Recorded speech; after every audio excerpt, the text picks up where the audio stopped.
Dan saya yakin setelah kegiatan ini kita akan walk out secara bersama-sama. Sekali merdeka tetap walk out secara bersama-sama. Bapak Ibu yang terhormat, acara selanjutnya penandatanganan persetujuan bersama dan berita acara. Dilanjutkan penyerahan hasil rekomendasi Pansus 4 tentang LKPJ dari pimpinan DPRD kepada Gubernur Jawa Barat. Yang terhormat, Gubernur Jawa Barat beserta pimpinan DPRD, kami silakan menuju tempat yang telah ditentukan.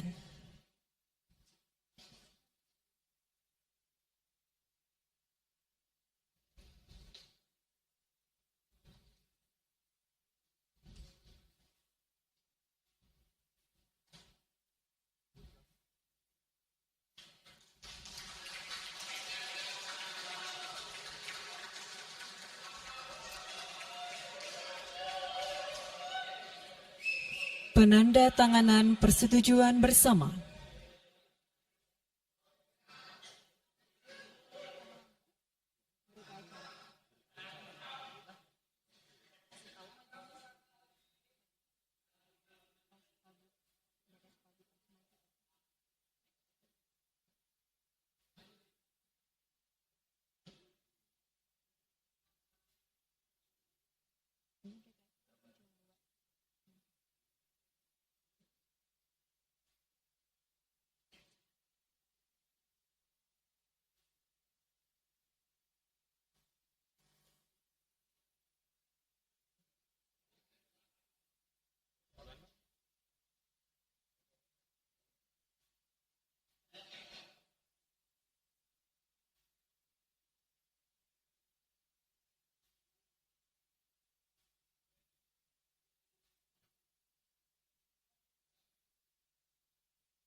Selanjutnya penandatanganan berita acara.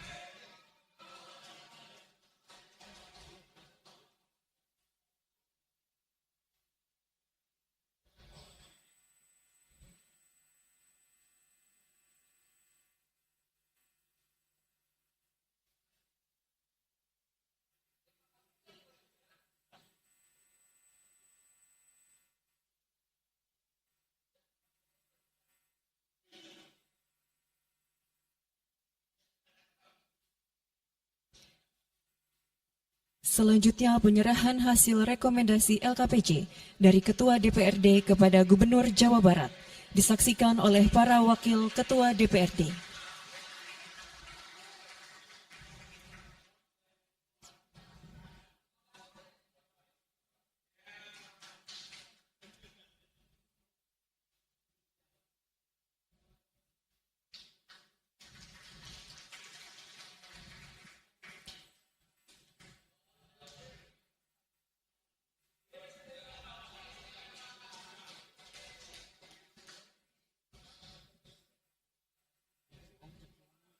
Terima kasih, kami silakan untuk kembali ke tempat semula.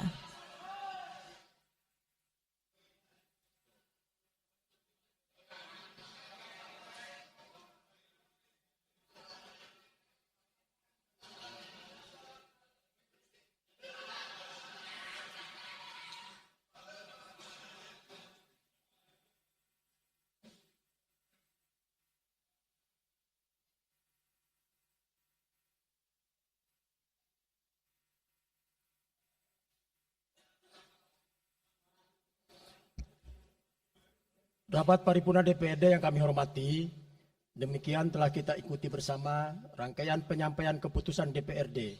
Acara selanjutnya adalah pendapat akhir Gubernur Jawa Barat. terhadap Ranperda tentang investasi dan kemudahan berusaha, kemudian dilanjutkan dengan penyampaian sambutan Gubernur. Kami persilakan.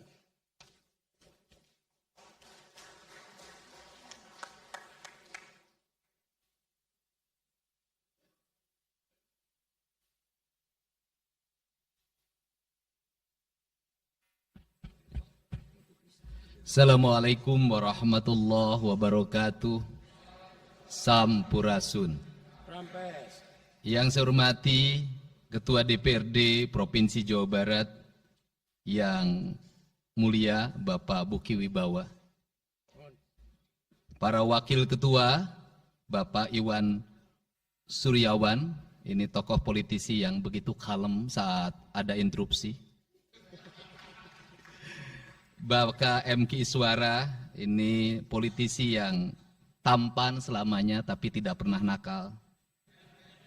Dan tokoh spektakuler kita yang sangat populer di antara politisi DPRD Provinsi Jawa Barat, Bapak Ono Surono. Saya sudah tahu Pak Ono kontrak-kontrak medianya sudah banyak nanti ke depan. Kemudian juga Bapak ini sebentar lagi akan berangkat haji, Bapak Ki Haji Acep Jamaluddin. Terima kasih.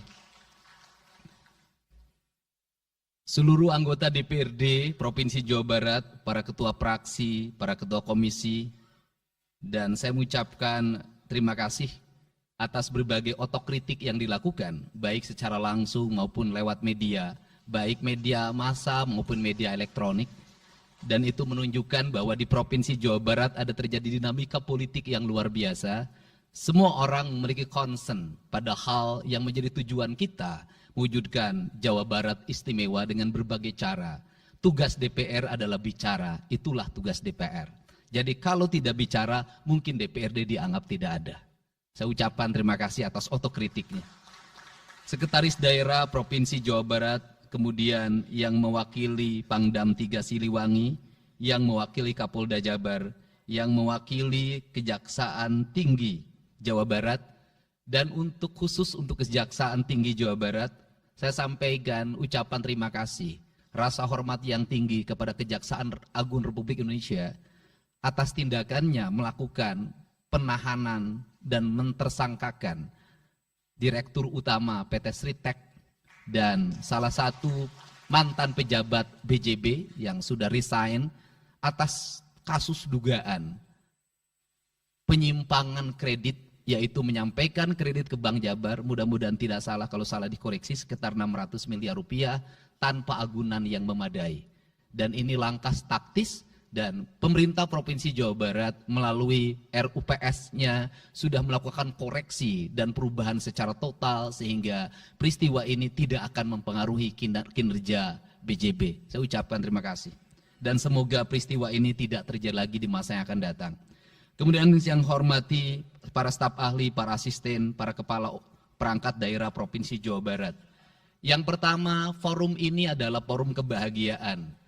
Ada yang berbahagia hari ini, yaitu seluruh warga Jawa Barat, di mana kita bisa menyelesaikan dua agenda, yaitu agenda pengesahan Raperda tentang investasi dan agenda tentang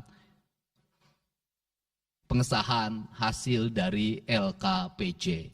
Seluruh rakyat Jawa Barat bergembira karena rencana kita dalam melaksanakan pembangunan akan berjalan dengan cepat.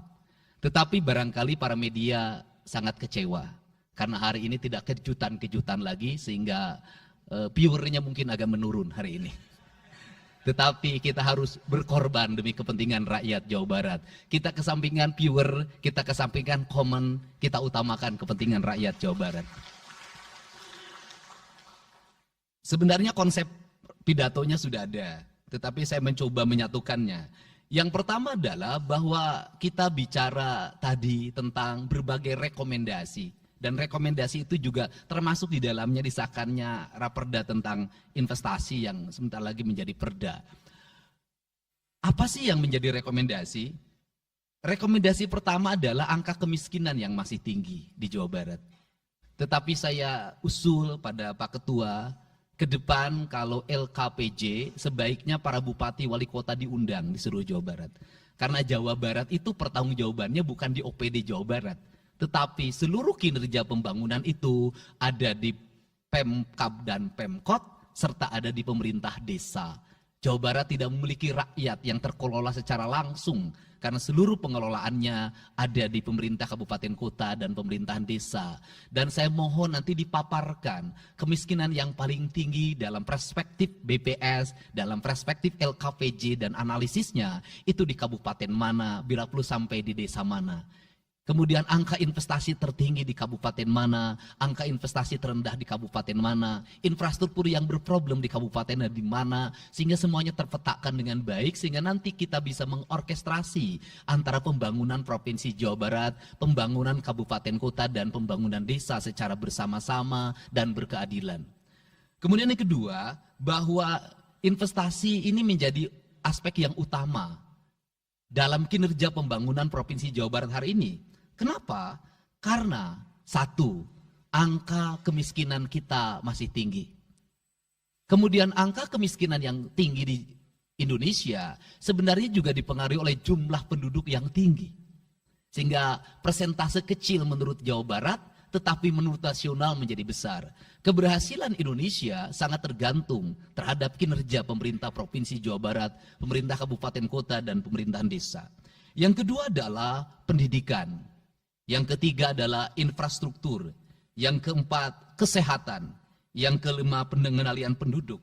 Yang keenam adalah pengendalian lingkungan. Kemudian yang ketujuh adalah belanja pemerintah yang masih besar.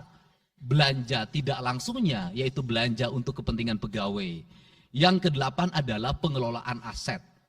Seluruh rangkaian yang menjadi rekomendasi ini adalah tugas kami untuk meneruskan rekomendasinya. Tetapi yakinlah bahwa apa yang kami lakukan selama ini, langkah-langkah yang seringkali kontroversi, langkah-langkah yang seringkali dianggap one man show, langkah-langkah yang seringkali dianggap terlalu sendiri dan terlalu konten, sesungguhnya adalah langkah-langkah menyelesaikan ini semua. Saya memberikan contoh. Kalau saya melakukan operasi terhadap penutupan galian C, penutupan areal-areal pelanggaran terhadap lingkungan, kalau saya mengkoordinasikan terlebih dahulu dengan jajaran saya, bisa jadi operasi saya gagal. Kenapa? Karena begitu rapat, besoknya penambangnya sudah tahu apa yang akan kami lakukan. Sehingga kejutan-kejutan itu dilakukan untuk memberikan efek kejut. Dari efek kejut itu melahirkan viral. Dari viral itu melahirkan atensi yang pada akhirnya hari ini Jawa Barat seluruh penambangan liar bisa diselesaikan secara hukum dan Kapolda memberi atensi yang sangat tinggi. Hari ini Jaksa Agung memberikan perintah kepada Kejaksaan Tinggi untuk melakukan proses pidana bagi siapapun yang melakukan pelanggaran lingkungan dan memberikan kerugian bagi kepentingan masyarakat. Yang kedua, saya sampaikan juga mengenai bagaimana melakukan penanganan terhadap berbagai problem lingkungan yang terjadi. Nilai tukar petani yang menurun, kemudian musibah bencana alam yang tidak berhenti. Perlu kami sampaikan bahwa Gubernur Jawa Barat sudah mengeluarkan peraturan gubernur yang melarang alih fungsi lahan, yaitu larangan alih fungsi hutan, larangan alih fungsi areal perkebunan, larangan alih fungsi sumber-sumber pengairan, larangan air fungsi dari airan sungai, dan larangan alih fungsi pesawahan. Yang itu harus segera ditindaklanjuti oleh kabupaten kota dengan melakukan evaluasi tata ruang secara menyeluruh. Karena inilah jalan yang terbaik apabila kita ingin melakukan perubahan lingkungan di Jawa Barat. Kemudian, masih bicara kemiskinan hubungannya dengan pendidikan.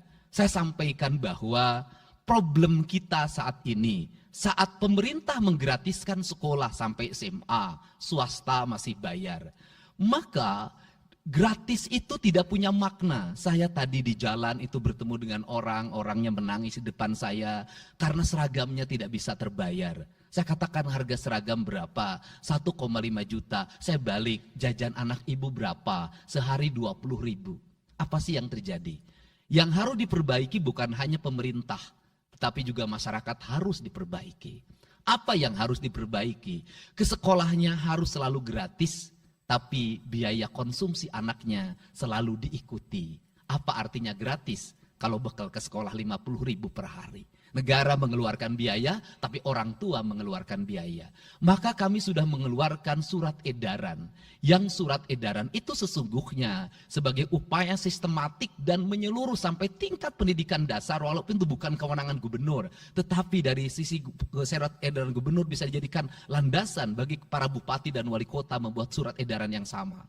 Apa sesungguhnya yang menjadi alam pikiran saya?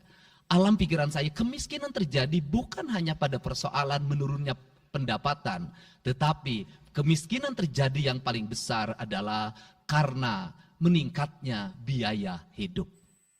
Biaya hidup yang tinggi misalnya di sekolah, biaya studi tour, biaya perpisahan, biaya outing kelas, dan berbagai biaya wisudaan, itu adalah biaya yang tinggi dalam pendidikan. Untuk itu, apa yang dilakukan oleh orang tua ketika membelanjakan untuk kepentingan itu? Mereka pinjam bank emok, mereka pinjam bank keliling, mereka pinjam bank pinjol, mereka pinjam NBK, dan mereka pinjam bank Pancasila. Menghentikan ini sesungguhnya, saya lagi menghentikan mereka tradisi meminjam uang dalam keadaan terdesak pada para rentenir. Dan ini strategi untuk menurunkan kemiskinan. Kemudian yang berikutnya adalah perhatian ketika rakyat sakit. Maka pemerintah harus cepat hadir menangani. Kenapa? Karena orang bisa jatuh miskin ke dalam jurang yang lebih dalam.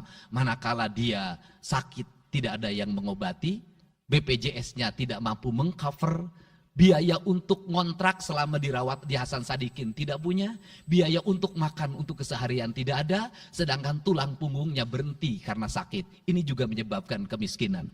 Kemudian yang berikutnya, kemiskinan terjadi karena rusaknya sumber daya alam, air yang hilang, sumber penghidupan yang hilang, sumber energi yang hilang, sumber protein yang hilang, sumber kalori yang hilang di lingkungan berupa kerusakan lingkungan, itu akan melahirkan kemiskinan. Maka alam yang tertata sesungguhnya adalah bagian dari upaya untuk menjaga kemiskinan.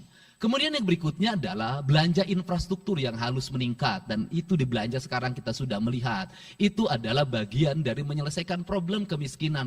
Konektivitas infrastruktur sangat penting dalam menumbuhkan ekonomi, tetapi di balik itu kebudayaan rakyat tidak boleh berubah. Kenapa? Infrastruktur baik bisa jadi tanahnya dijual karena mahal, pada akhirnya menjadi miskin kembali. Infrastruktur harus seiring dan sejalan dengan kerangka berpikir publik yang mengerti akan hak atas tanah. Kemudian yang berikutnya adalah pengendalian penduduk. Booming penduduk di Jawa Barat relatif besar. Untuk itu harus dibuat berbagai upaya untuk menyelesaikan problem kependudukan. Saya berkali-kali bercerita bagaimana di Majalengka saya bertemu dengan sebuah keluarga yang tinggal di kontrakan, yang ayah dan ibunya tidur ketika jam 11 siang dan anak-anaknya berjualan di alun-alun. Jumlah anaknya 11 dan ketika saya berkunjung ke tempat kontrakannya sudah hamil lagi yang ke-12. Ini problem. Dan itu saya kemudian di Cirebon, saya berkunjung pada sebuah rumah yang listriknya baru dinyalakan lewat program Provinsi Jawa Barat. Rumahnya itu ternyata anaknya sudah 4. Padahal dia baru saja menyelesaikan rumah dari pinjaman senilai 25 juta. Dan itu pun belum selesai dan rumahnya 1 kamar. Ketika keluar dari rumah itu saya bertemu dengan seorang bapak yang meminta kepada saya untuk ber-KB. Anaknya sudah 7. Dia tak mau lagi untuk anak yang ke-8. Saya katakan bahwa jumlah anak sangat identik dengan problem kemiskinan. Betul, kemiskinan tidak akan bisa diselesaikan dengan hanya mengatur kelahiran, tetapi setidaknya pengaturan kelahiran adalah bagian dari untuk menekan angka kemiskinan. Dan yang terakhir adalah dari seluruh rangkaian ini adalah belanja pemerintah harus menjadi stimulus bagi kepentingan masyarakat. Maka jumlah-jumlah proyek harus terus segera digulirkan, digelontorkan menjadi kegiatan publik sehingga banyak orang yang kuli, banyak orang yang nyapu, banyak toko-toko yang buka, semen terjual, besi terbeli, dan kemudian regulasi ekonomi berjalan. Warung-warung bisa menjadi tempat para kuli siang hari makan siang. Dan ini adalah bagian dari strategi stimulus ekonomi yang digulirkan oleh pemerintah itu memiliki sumbangsi terhadap 12% pertumbuhan.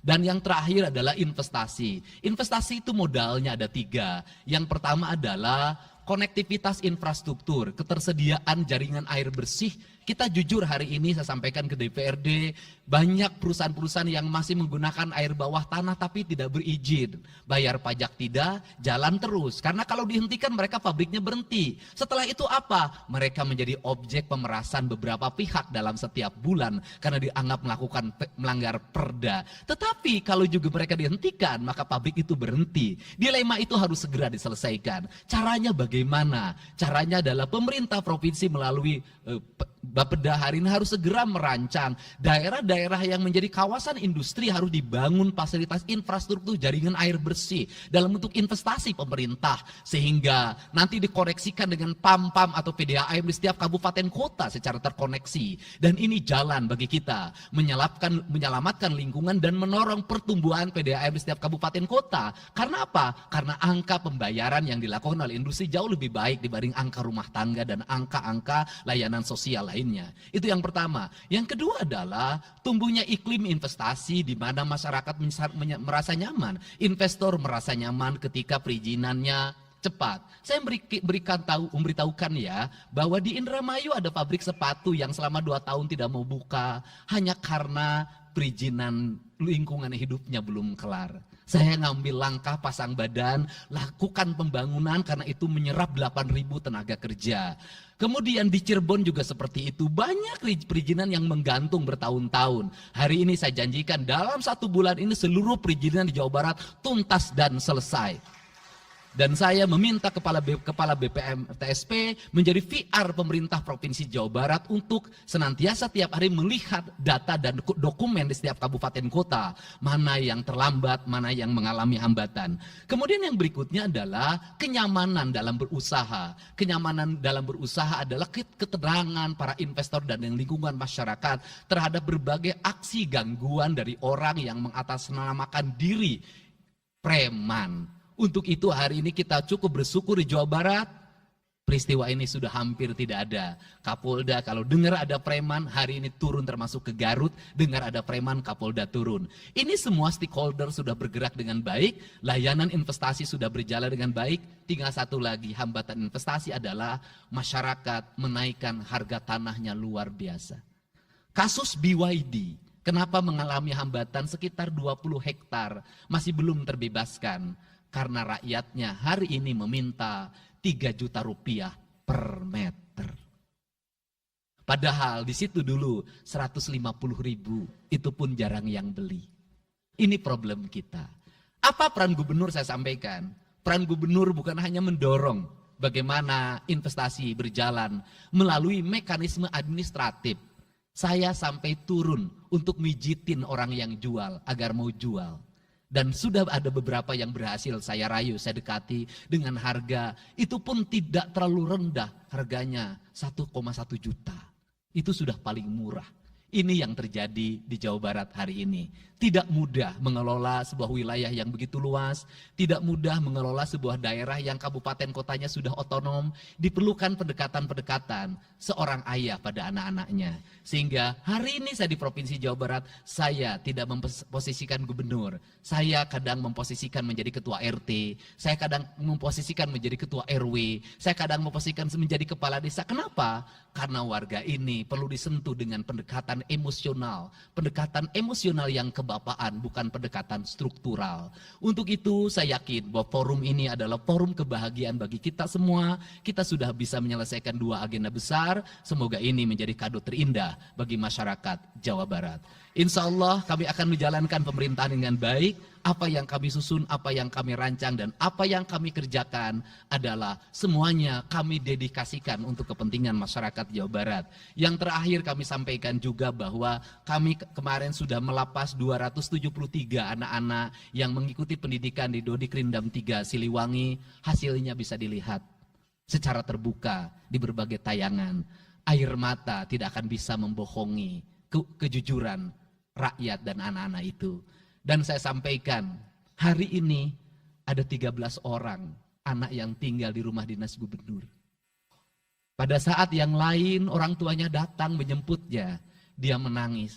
tak ada satupun orang tuanya yang datang. Seorang menjadi anak yang terbuang.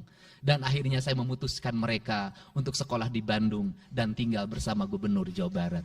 Ini cara kita menyelesaikan. Saya ucapkan terima kasih pada semuanya, semoga kebahagiaan menyertai kita semua. Dan saya yakin setelah kegiatan ini, kita akan walk out secara bersama-sama. Wallahu muwaffiq ila aqwamit thoriq. Assalamualaikum warahmatullahi wabarakatuh. Sampurasun. Sekali merdeka tetap walk out secara bersama-sama.